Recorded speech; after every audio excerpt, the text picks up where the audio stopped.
Hi everyone, welcome back to our channel. If you're experiencing touch issues with your iPad Air, iPad Pro, or iPad Mini, such as the touch screen is not working, being unresponsive, or only working on a part of a screen, working automatically or not working at all, don't worry, watch this video to learn how to fix this problem quickly. So before we begin troubleshooting, keep these points in mind that first, you need to make sure that the iPad screen isn't oily and that your fingers are clean.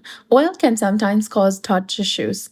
And also try removing your screen protector to see if that's the cause. A faulty screen protector can sometimes interfere with the touch screen. And once you've checked those things, let's move on to the main troubleshooting steps. To quickly try to resolve the issue, press the volume up button and then volume down button and immediately hold the power button. Keep holding the power button until the Apple logo appears on your iPad. This will first restart your iPad, which can often fix minor software glitches that causes the touch screen problems. And if a forced restart does not solve the problem, the next thing you can do is try putting your iPad into a recovery mode. Keep in mind that putting your iPad into recovery mode will erase everything on it. If the touch issues persist even in the recovery mode, it likely indicates a hardware problem. In that case, you'll need to take your iPad to Apple Care for repair.